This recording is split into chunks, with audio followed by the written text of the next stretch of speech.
Well, welcome everyone.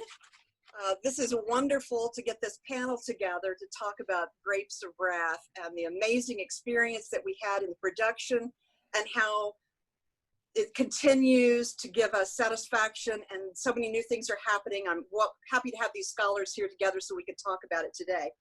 My name is Ruth Charnay, and I am a founding OKC Rep company member, and I also played a small role in the part of Grapes of Wrath, and it was a wonderful experience from both the theater side and also from the performance and stage side. So we have a lot of people here to talk about that today. Joining us are Lance Marsh, who is Oklahoma City University Professor of Acting and Head of Performance. We have Larry Odell, who is the Oklahoma Historical Society Director of Special Projects Development. And we have David Wrobel, Dean, OU College of Arts and Sciences, and visiting scholar at the National Steinbeck Theater. Thank you all so much for being here with us. Happy to have you. Well, I guess, Lance, this all started in your spot at Oklahoma City University. So let's start with you. Cool. Oklahoma City Repertory Theater and OCU School of Drama have a long history of outstanding professional co-productions. Theatrically, what made this production of Grapes of Wrath so special? Well, I think even before that, just the idea of it, we've been working with City Rep and City Rep with us. City Rep was founded by a bunch of graduates, a lot of graduates from OCU. So there's a ton of history between them. And I remember talking on the phone to Artistic Director Don Jordan, and we were talking about titles and shows that and I just happened to mention in passing, oh, hey, did you know it's the 75th anniversary coming up of Grapes of Wrath? And there was this long silence on the other end of the phone. And whenever I have a conversation with Don, whenever there's silence on the other end of the phone, I know something extraordinary is happening. And he finally said, this was on our list of plays that we wanted to do since the beginning, since the foundation of the theater. And I said, well, it's big and it's huge and it's scary, so we should probably do it. And so we did. Theatrically, what made it interesting, I think a number of things. I think, all of the design elements came together to really make an incredibly beautiful production. And I think the snippets of it that are seen in the OETA video really go to show that. To me, one of the most striking things I remember about it was the sound. There was a live band on stage, and that music constantly took us back 75 years in the past. And it was, to me, that was a tremendous element of the production. The production also had really terrific regional theater reviews from critics as far away as Dallas. And it engendered something that has never happened in Oklahoma before. The first ever equity, equity is the Actors Equity Association, the professional union, the union of professional actors and stage managers, never had a meeting in Oklahoma.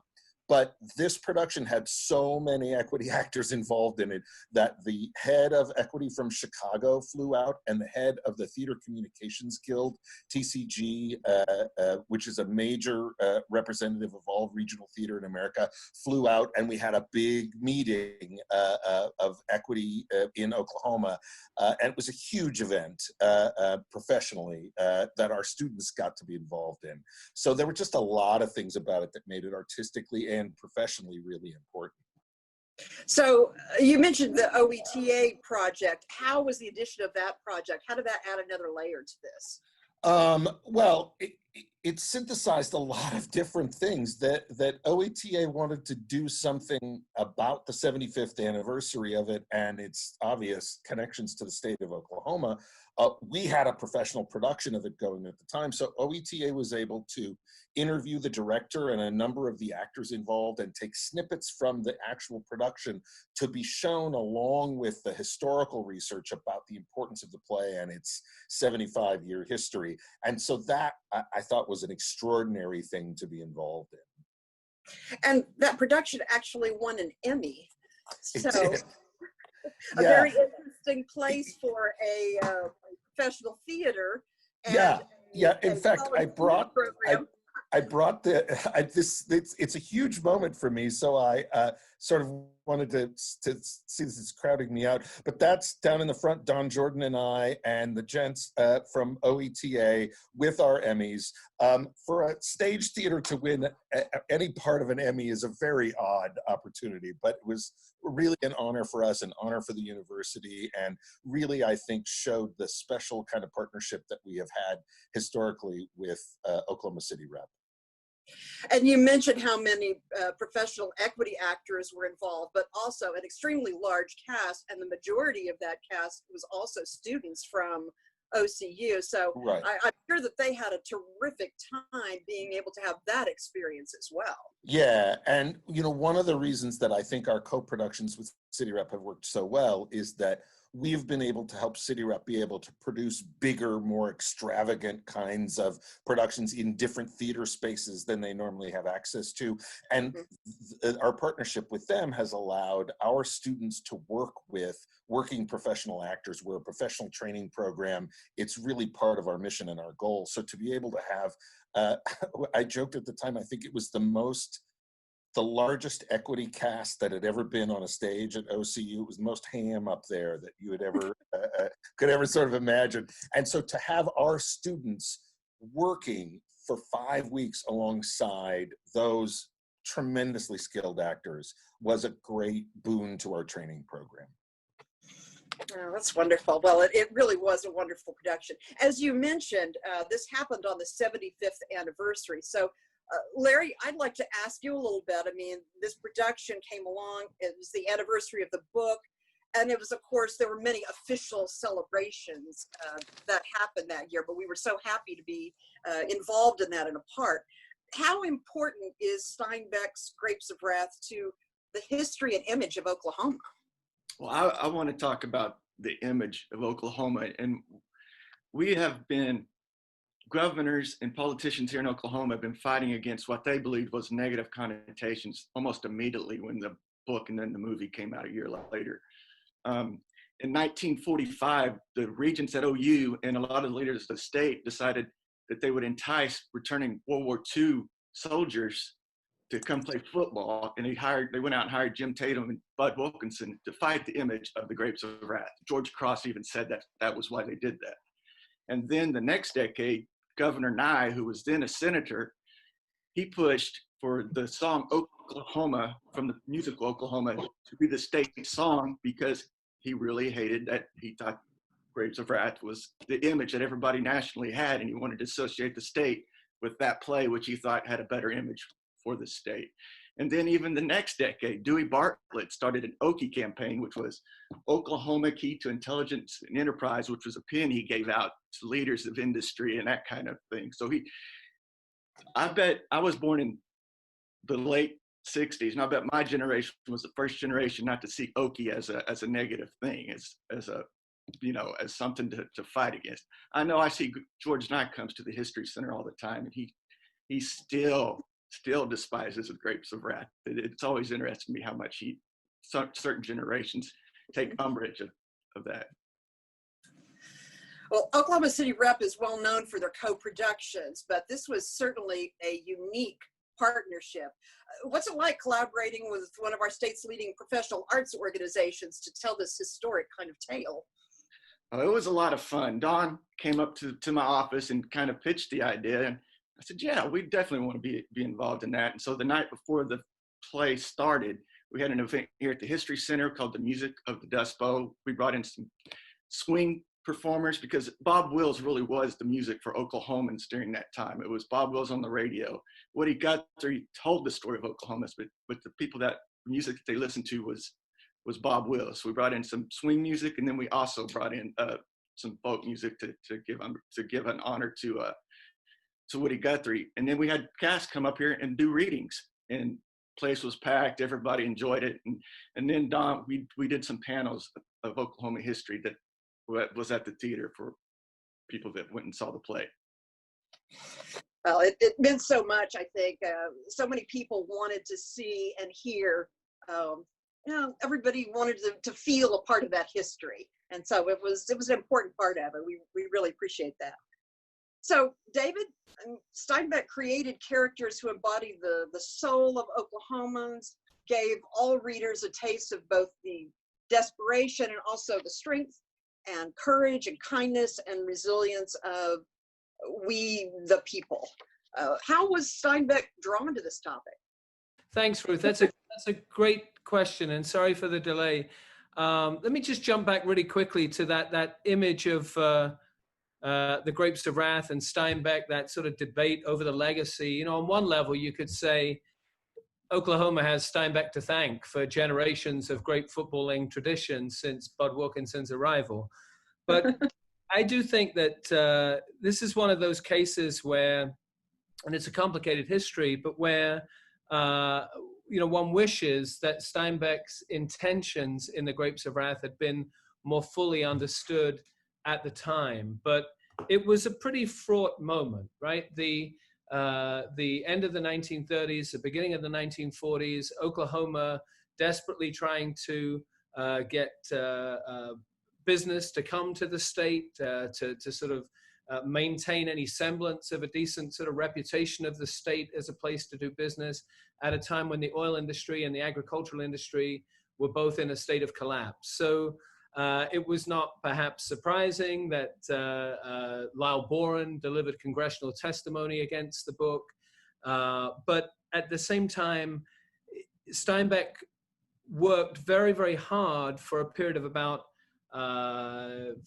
3 years, from 1936 to beginning of 1936 to late 1938, when he sat down and started writing The Grapes of Wrath, worked very hard to learn about the people he was writing about, to learn about Oklahoma migrants, their folklores, their diets, their speech patterns.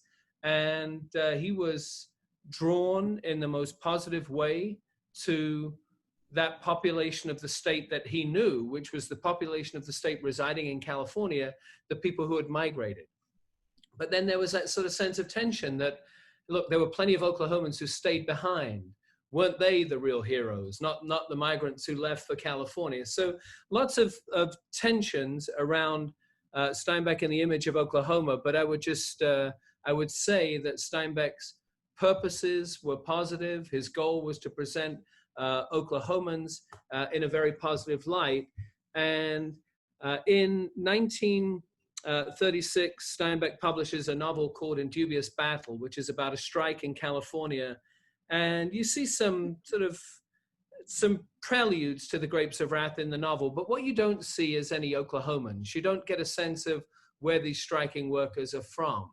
But then in the fall of 1936, Steinbeck is asked by the San Francisco News, a sort of progressive leftist newspaper.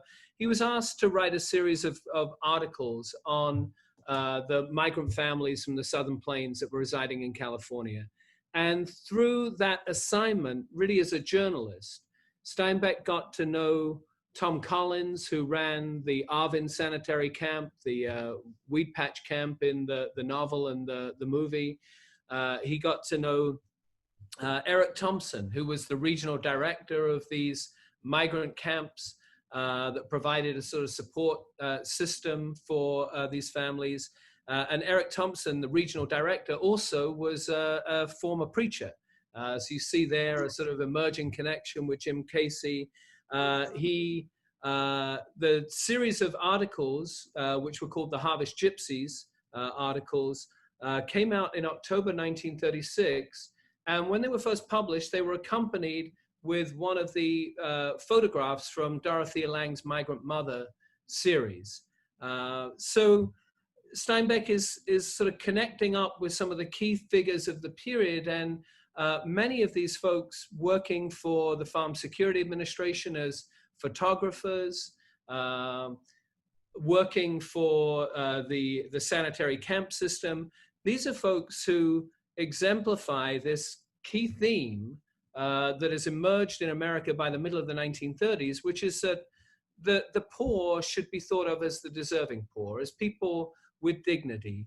And what I think Steinbeck really manages to do is what any responsible writer should do. And that's he went on a sort of intellectual and physical journey, traveling to these different camps, working with the government officials who had records of where they'd come from and what their income had been and what their diets were.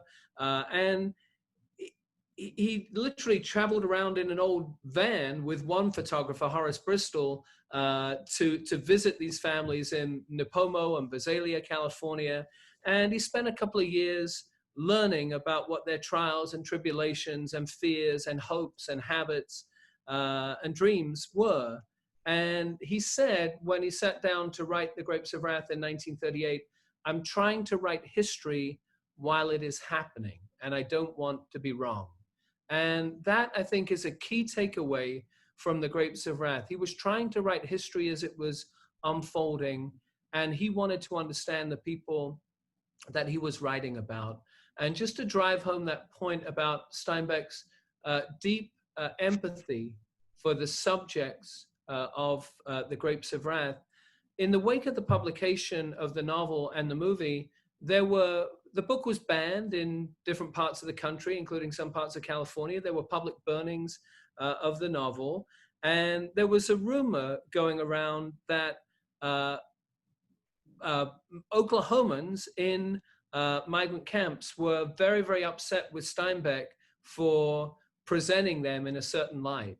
And then more information came out on this, and Oklahomans who had actually met Steinbeck when he'd been traveling around visiting the camps, giving what money he had in his pocket to those families to help them, those people made some quite confrontational remarks about what they would like to do to the people who were spreading the bad rumors about Steinbeck. The people that he knew from Oklahoma in California felt very connected to Steinbeck. So I think what we have is a writer who cared about people. He cared about Oklahomans, but he cared about working people more broadly. And he viewed their hopes and dreams and aspirations and the value and meaning of their lives as being just as important as the value and meaning in the lives of people from higher socioeconomic groups. And I think it's that understanding of the working poor, that empathy, and that larger context in the mid to late 1930s of this growing sense of the nobility of people who were struggling, and the responsibility of the government to help, and the responsibility of writers and thinkers to also, hitch their horses to that wagon of providing assistance. Well, obviously, he gave us a glorious work on the page.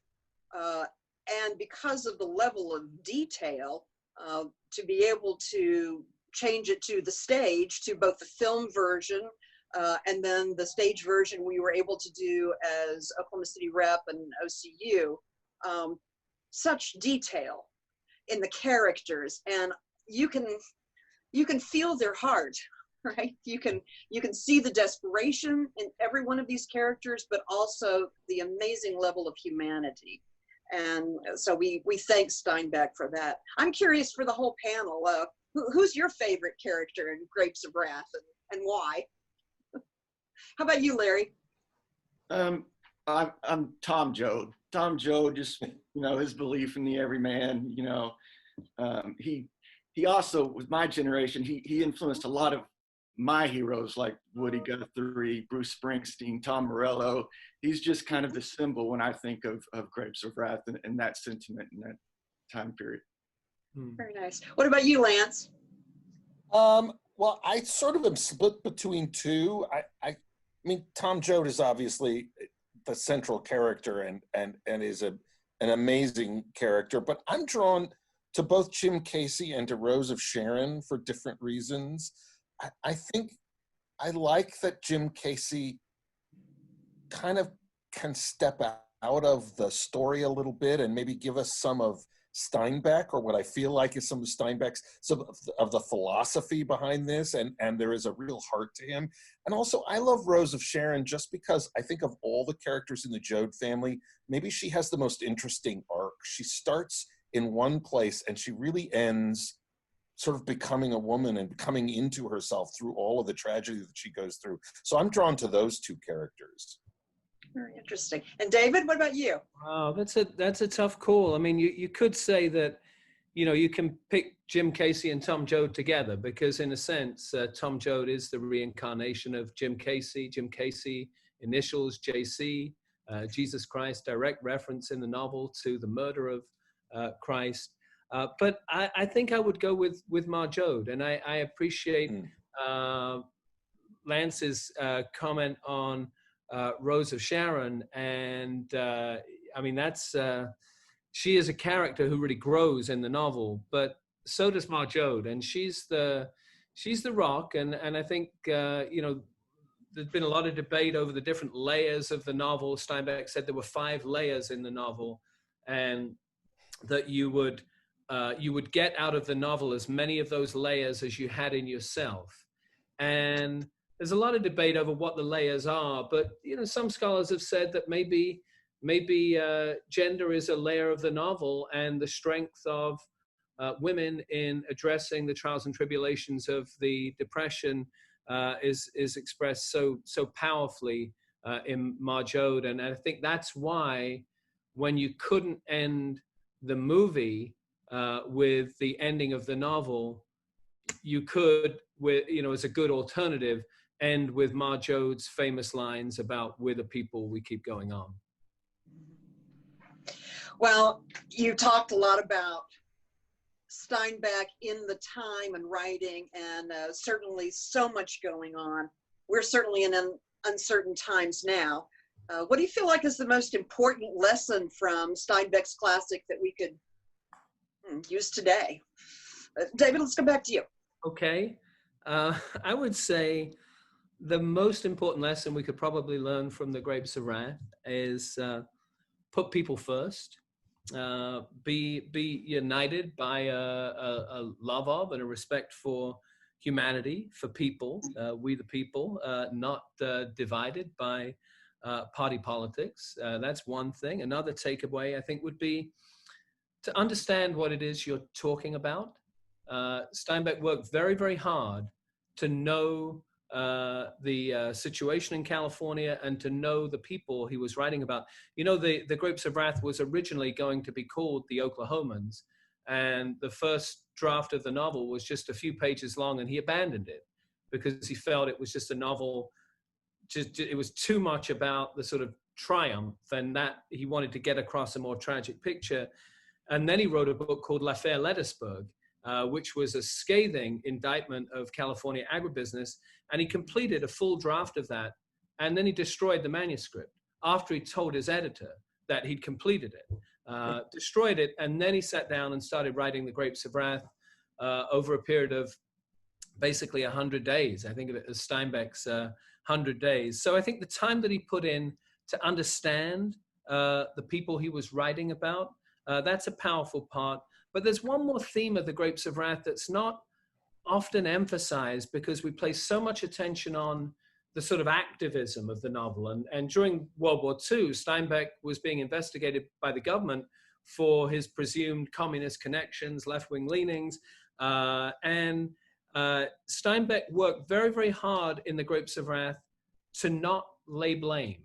He talked about taking a non-teleological point of view, showing things as they were, showing what is, not what should be, could be, or might be, because by showing the desperation that people were experiencing, people would just naturally gravitate towards providing the assistance that was needed, rather than taking an overly political view of things. So I think that sort of combination of putting people first, knowing what you're talking about, and trying to rise above the temptation to just lay blame and just try and lay out in as much detail, including graphic detail, the human suffering that's being experienced. And that can often be a way to bring people together to address it. And that's what happened after the publication of the novel. The various forces came together, and there were improvements in the conditions for migrant laborers in California as a result, direct result. Very interesting. I do love the fact that Steinbeck is so honest. He allows his characters to have flaws, and sometimes really large flaws, but they talk about them, and they seem to have an understanding, and you can see how someone can still, their actions can still be heroic, even though they perhaps haven't led the most perfect life. So it's a pretty good lesson for all of us too. John Joad starts the novel having just come out of prison, having served a sentence for murder or manslaughter. Right. So, Larry, what do you feel like is the most important lesson from Steinbeck's classic that we could use today? Just the perseverance of this family, the always wanting to move on, to have a better life for you and your family, for your loved ones. I've just always been awed by just packing up, taking an old jalopy like that, going down Route 66, trying to find a better life for your family. That was, to me, I think that's something we can all cling to in these days too. Very nice. Lance, what do you think? What's the lesson you take away? Well, I would hop on to what Larry was saying and just say that to me, the takeaway is that there is such determination and such grit and such perseverance, but I think it all comes from their community and their family. That that none of these people can survive without that they can lose everything else, but if they have those roots in their family, if they keep those roots in their community, that's the thing that fuels them to grow, that fuels them to keep going on. So to me, it's really a play about family and community, and about that being the thing that helps us survive when everything else falls apart. Yeah. You know, Steinbeck, as he was writing the novel, he talked about one of the layers.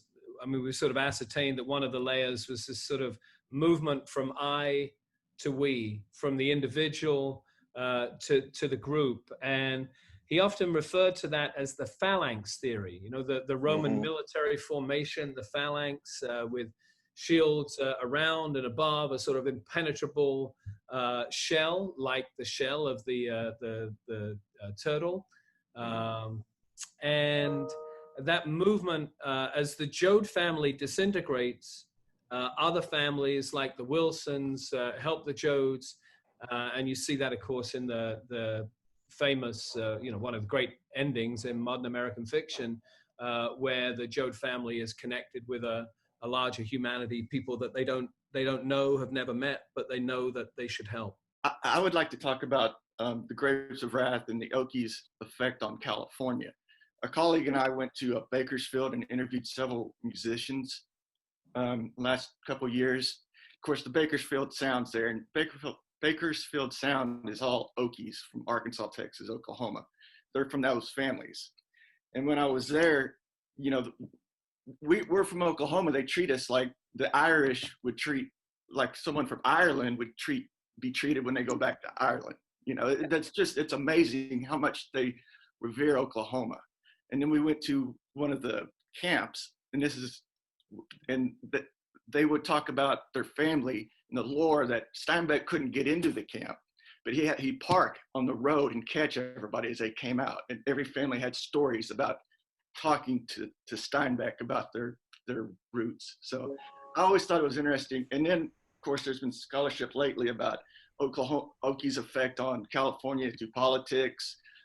They were Ronald Reagan's base, you know, through music, through business. A lot of businessmen out there ended up coming from the Okie experience. So I just wanted to touch base with that. Yeah. So a couple of things that I've been thinking about in work that I've done recently. I'm currently working on a book. Turns out it's hard as a dean to write a book, but I'm trying to write a book called John Steinbeck's America. And it's a sort of history of America from the New Deal to the Great Society through the lens of Steinbeck's writings and all the public debates that developed about those writings. And, you know, the Grapes of Wrath it's a culmination of a period that Steinbeck scholars sometimes refer to as the years of greatness, Steinbeck literary scholars. Now, I'm trying to write this as a historian, not a literary scholar. The period from 1936 to 1939 is one of the most remarkable periods of productivity, I think, in the career of any modern American writer. So in Dubious Battle, Of Mice and Men, the publication of the short story collection, The Long Valley in 1938, and then The Grapes of Wrath in 1939, and also in 1936, the Harvest Gypsies articles. It's a period of incredible productivity for Steinbeck, and that's important to point out. But it's also important to point out that, you know, he didn't stop writing. He remained a fixture of American cultural life for the rest of his life. In the 1940s, he was a World War II propagandist and a World War II correspondent in North Africa and Sicily and London. Comes back from the war, writes Cannery Row, and you could consider that perhaps the first novel of the counterculture. East of Eden is a book that helps us understand the Cold War shift, not from I to we, but from we back to I, and the emphasis on the individual and the power of the individual self. In Travels with Charlie, we often think of the more pleasant passages in Travels with Charlie, like where he says he loves Montana, and that's a nice moment, but it's a much more powerful moment when he gets to New Orleans and writes about the people protesting the integration of school systems in the South. One of the most powerful commentaries on the virulence of the anti-civil rights movement in the South. And then when you get to the Vietnam War, one of Steinbeck's sons, they're both serving in the military. One is serving in Vietnam, and Steinbeck goes to Vietnam as a war correspondent himself, and for several months reports on the war. So it's a sort of remarkable arc from the Great Depression to the Vietnam War. And Steinbeck, in a way, is sort of like, it's like the Forrest Gump of the middle third of the 20th century, just popping up in lots of important places. He was a speechwriter for Lyndon Johnson. He was an important critic of McCarthy. But also, it's notable that he was the first American writer of note to protest against the internment of Japanese and Japanese Americans during World War II. So I'm trying to capture that the power of Steinbeck as a sort of reflection of changing American values and American conflicts over a course of 3.5 decades. And what's hard is that the 1930s moment is so powerful that it can be hard to step out of it. But I would love to see, I just saw a Western Stage production, this is a company in Salinas, a production of Mice and Men last summer. And gosh, I wish that some of Steinbeck's later works would be taken on by, you know, for example, Cannery Row and Sweet Thursday could lend themselves brilliantly. That's astonishing, because I worked at the Western Stage, and I did an adaptation of Grapes of Wrath there. Yeah. Grapes of Wrath of East of Eden. Right. No, the long adaptation. The 9-hour long I've version. heard about that, yeah. Oh yeah, I was in that production. I've got pictures of it. Oh, that's amazing. They're lovely folks who run that. They are. Yeah. No, that's so funny. I was just thinking, oh yeah, I remember that East of Eden production, and then you mentioned Western Stage, and I thought, oh, come on, like how small is this world? But doing the work there, there's something about Salinas, there's something about the middle of California that feels like you get closer to Steinbeck in some way. Well, you know, I wish we still had him on right now, but the fellow who was in also on the Zoom call is Dennis Donohue, and he's the former mayor of Salinas, and he's the president of the National Steinbeck Center.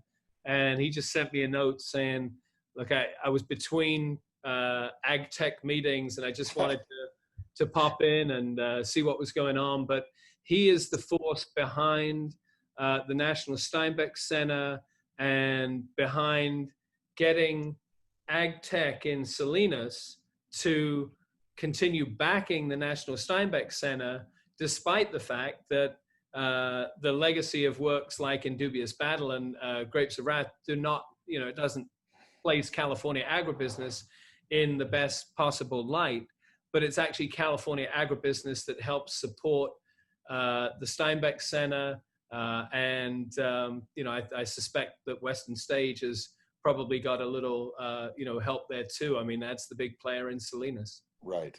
Yeah, sure. Great, cool. That's all. I didn't have anything to add, but just you brought that up, and I just have such fond memories. It's cool to have that connection. Yeah, I remember we used to do, the adaptation of East of Eden was 3 plays. They were 3 hours long each. Yeah. And we had a couple of Sundays where we would do them all. Right. And I remember it was 127 scenes, and backstage in the green room, we'd sort of like be marking off the scenes as you'd go over the course of the day. It was a real journey, but what an incredibly powerful piece of work. His writing really lends itself well to being adapted to the stage. Yeah. David, I'm glad you brought up Travels with Charlie, because I love his books. I love East of Eden. I love Grapes of Wrath, but Travels with Charlie to me is my favorite because it puts me in 1960, you know. Right. Yeah.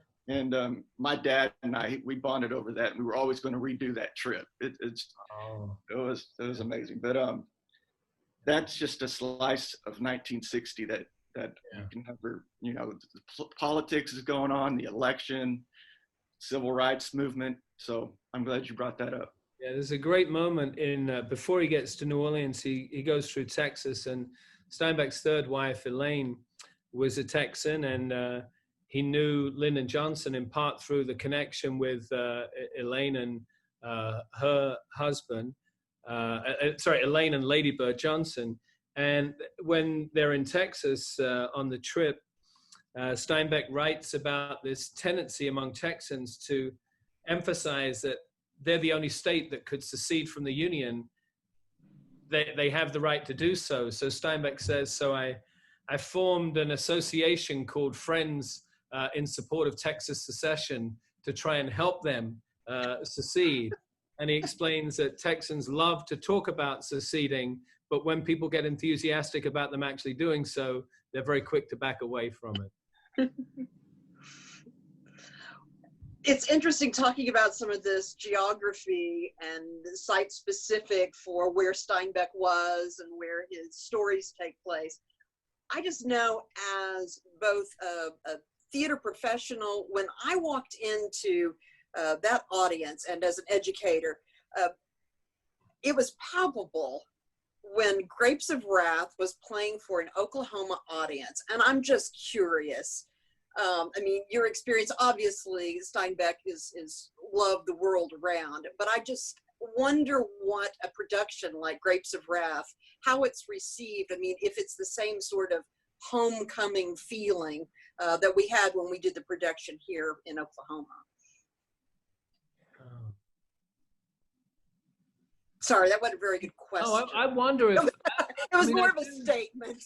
I do wonder if that that sort of feeling of an audience connection to the play now, in recent years, is something that's just possible now that wasn't as possible before. That it might have been harder for other generations of Oklahomans to connect to the novel in the same way, and that's that's a shame. But I remember back in early, I think it was March 2013, I had to give an opening lecture at OU in this big event we have each year called the Teach-In, where they bring in quite famous people, and then they stuck me in at the beginning of this program, and it was on the Great Depression and World War II, and I gave a lecture on Steinbeck in the Great Depression and World War II.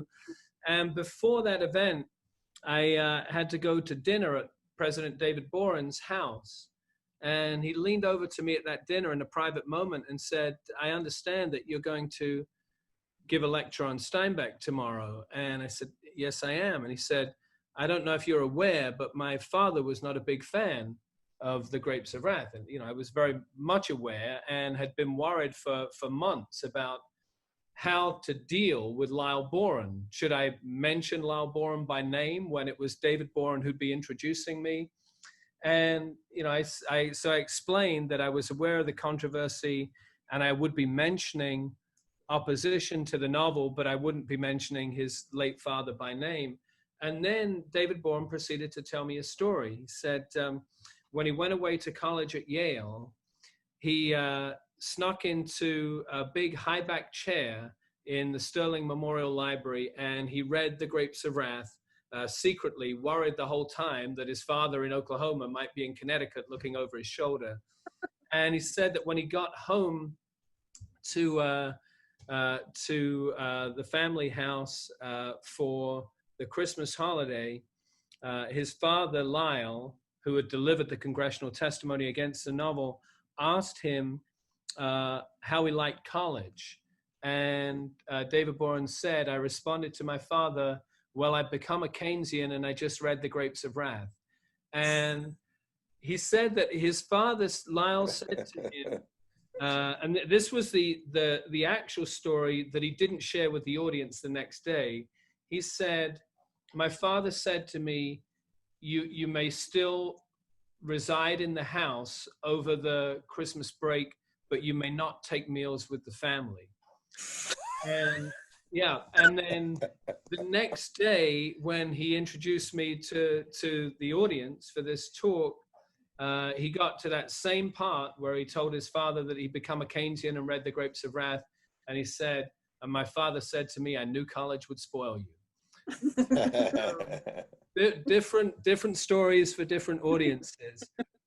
But, you know, I think Oklahoma's had, different generations of Oklahomans have had a different sort of relation to that novel and to Steinbeck's legacy.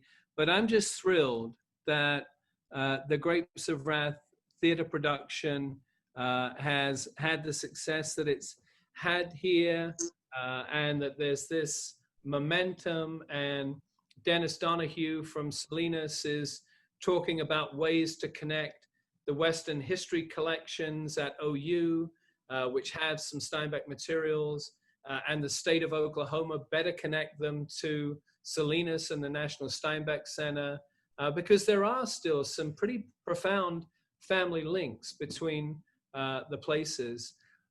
So, you know, I think maybe we're in that moment. You know, historians think of different sort of moments where different sort of perspectives prevail, and maybe we're in one where Steinbeck is viewed more favorably again, and I think that would be a period much more reflective of how Steinbeck really did feel about Oklahoma and Oklahomans.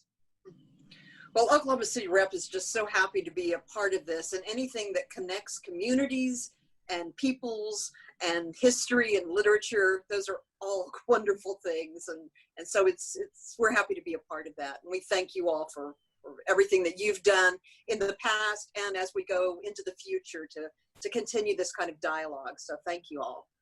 Great. Thank you so much, Ruth. Yeah. Thank you Thank for you. including me.